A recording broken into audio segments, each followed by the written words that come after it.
this is how I interviewed the artist 8 the Goonie, or Swamp Lagoon 8. I believe it is Swamp Lagoon 8, yeah. How I interviewed him, who now lives in Columbus, who just last year moved from Alabama to Columbus. This is the setup of it all. A little bit, I'll probably talk a little bit about how I shot it actually and did like the file management and everything, just because that's such a big part of the interview. So this is the Look at the Waterhole series. This was actually episode number 51 that I've shot, the majority of which are where you're watching this on YouTube in the Chaesar Videos Look at the Waterhole playlist.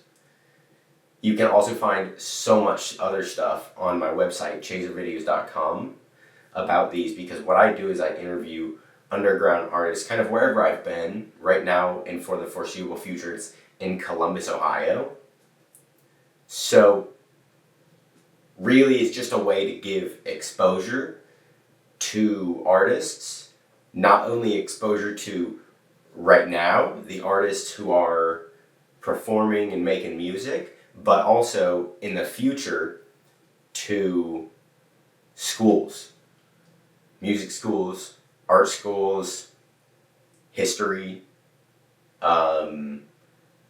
depending on what major you're in. I really believe that artists of the early information age, which is what they call the time we're in right now with technology, I really believe that it'll help get these artists into the history books, so to say. They'll probably be digital or made by AI or something, which is crazy and scary. But yeah. So it really started, I want to say, 2023.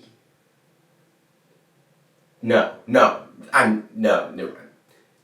2025, December 11th, I believe. 8 the Goonie reached out to me on Instagram saying, hey, you want to shoot an interview? So we talked about it a bit. I explained that it would be a while because I was in the process of setting up a whole lot of stuff. The interview pace is real slow. But I think I told him 2 months is how long it would take for me to be ready to shoot his interview in December. And we just shot in September. So I'm not good at math, but that's like three or 4 months, maybe 2 tops after December. So I was like a month late. So I still kind of, we talked like a couple times from when we had that first conversation and kind of working out how long it would take. At one point I made like an artist agreement and I passed it along to him, kind of explaining more about what the process is going to be, which I need to update actually. And then I feel bad. I think it was 1 day's notice because it was I was not able to shoot like any interviews just because I was so busy. And then all of a sudden I had an opportunity to. So I think I asked him with like 1 day's notice of, hey, can you shoot tomorrow or something? And then it kind of, we had to work it out to make our schedules line up, and then we got it.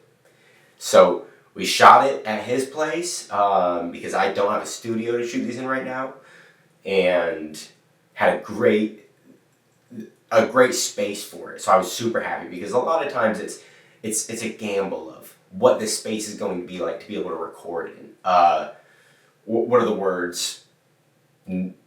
Both size and uncontrollable things like audio, Can you hear cars? Are there people going to be talking? Is there going to be a TV on? And it was great. He was so gracious and like helpful to allow us to have a like dedicated interview space and time. So he had a what's the cat? The big cat. He had a Mancoon, which was very friendly and cute, and it was like sniffing my gear and stuff, which was funny. And then it was super fun. I think this one took 4 hours and 45 minutes from when I want to say I left. It's like I think I went there straight after work, maybe. I could be remembering what day it was wrong. And then then at that point, I wasn't home until 4 hours and 45 minutes later, or maybe that was when I was getting in the car, leaving his place. Regardless, they're taking a while, because each one, what we do is we do a photo shoot, followed by, I say each one, this was the first time implementing a lot of this. We do a photo shoot, followed by reactions to songs or music video. We do both of those, whichever's first, doesn't matter. Photo shoot's usually first because it's an easy way to kind of get the space set up and fit and learn the space and see where I could put the lights, where I could XYZ, how to use it best. Design in a design oriented way, I think. That's weird. I couldn't remember, like a cinematographer's look at it. I think that's what the word I was looking for. So we shot those and it was super fun, man. I got some awesome music video shots. Check it out. It was super fun. I tried like this camera up looking down shot on the artist. And the goal of it was to, with a 24 millimeter lens, 24 to 76 I think I have, 24 millimeters, so I could get wide and close to a fisheye effect. It's not, 24 doesn't give too much fisheye effect, definitely more noticeable than a 50 or 75, but not, I would have liked it to be a little more, although I don't know, sometimes I go overboard with the effects. So I always have to restrain myself and remind myself that less is more with these things. But I was just able to fit him in frame. I put the tripod, I balanced it on a table. I think I have videos of this, so they might be showing right now. It should be showing right now. Balanced on a table, got as high as I could looking down at him. Then we did a shot in his kitchen, on his balcony. And I was super happy with it. I haven't even edited it actually as I'm recording this, but I got in there and I synced it to the song. And then I don't think I even listened to it then at that point. I was like, all right, I need to come to this fresh so that I am not stuck with previous ideas of what I wanted to try for, and instead I can come out with a fresh mind and, more importantly, fresh eyes, so that I can then look at it unbiased and make the best editorial decisions as I can, just to try and avoid my own disturbance of it by messing up the colors and trying to go for something that doesn't really actually fit the lighting or the ambiance or the mood or the conversation, Yeah. And the talk was so interesting because he is such a methodical person in his mindset, in his thought process. I was trying to keep up with his logic because I'm a little slow. So he was moving faster, and you can tell that he is, as I said this in the interview, you can tell that he's very introspective, I believe is the word, that he's like a thinker. And it was really fun. Then the other thing about this whole project, after the shooting it and the prep work, is at the core of it, trying to see if I can figure out what the story is within it all. And if you look at what I've released, you'll see it pretty easily. You'll be able to tell, like, oh yeah, it seems like he's trying to find the story in things. But it's not sometimes, almost all the time it's so difficult, because it's like, how can I word correctly and in a enjoyable way to listen to, how can I tell the story that they're telling in different words? It's like, I don't even want to. I should stop telling the story in their words, start telling it in mine from my perspective. So that's kind of why you're getting this whole rundown of the last shoot. I used 2 lights, 2 RGB 660s from Newer. I used softboxes with each of them. I used my Panasonic S5 for the main camera. Then my B cam was my Panasonic G85, which that died, I want to say, 20 minutes into the 30-minute interview. I used, I had 2 tripods with the cameras, light stands, 2 of them. For the photo shoot, I used, I believe it was an 8200 Godox flash with an umbrella softbox. Then I had a reflector I also set up.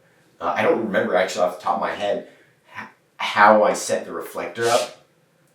I think I did a few different lighting setups to just do different things. I think maybe one of them I took the softbox off to get a little harsher light, maybe. Or maybe I fell for the trap I fall into of making it look aesthetic with the pictures. But ultimately, I think what I've taken from this whole process is what I've learned, I guess would be a better way of saying it, is that everyone's different still. After 51 interviews, each one is still different. I prepare for every interview, but man, artists are so widely varied in their personalities, their motivations, everything. And it was really cool to be able, I think this is only my 5th or 6th interview in Columbus since I've been back. I shot it 2 or 3 weeks ago, and I am just now being able to edit it deeply and try and get in the weeds of it, get it done. Yeah, it was super fun, start to finish. I'll probably see, I'm not sure how I want to keep doing these. If I want to maybe like comment on them, or if I just want to tell the story of how it went. I was super happy there was no technical issues, no audio issues. But yeah, if you made it this far, I really appreciate it. You should check out my website because I put tons of time into it. ChaesarVideos.com, CHAESAR videos.com. That's CHAESAR videos.com. That's the name that the moniker that I've used for years now, doing with whatever I've been doing, whatever I've been shooting. Check the articles out that are there. I just put stickers up on sale, and I did product photography and stuff for them with a light box. It was super fun. You don't have to pick them up because they're expensive, because I have to pay for stamps for each sticker, just one. And if I were to get like a shipping number for them, it would be like $9 and $9 of shipping plus like $2 of material costs with the ink, the paper, the label that I ship out with, the certificate of authenticity that goes into it. But it's super fun. If you don't know this, you can make your own labels at Staples. They have these, and I'm guessing like any office supply store, even Walmart probably. They have these packs of stickers and things that are they're the size of paper for your like at-home printer. And they have templates, you can design whatever you want on it. And then put it on, I'm using them as shipping labels and as certificates of authenticity, which you can do that. Science to figure out where something was printed. So you'll be able to tell it was from this printer. It's how they like catch serial killers who write in to newspapers. Because they would print things and they could find them by, I don't know, maybe. Maybe it's only if there's flaws or something. Check out the other video that's here. Thanks. Hope you enjoyed it. If you enjoyed this one, you might enjoy that. If you're still listening, which would be crazy.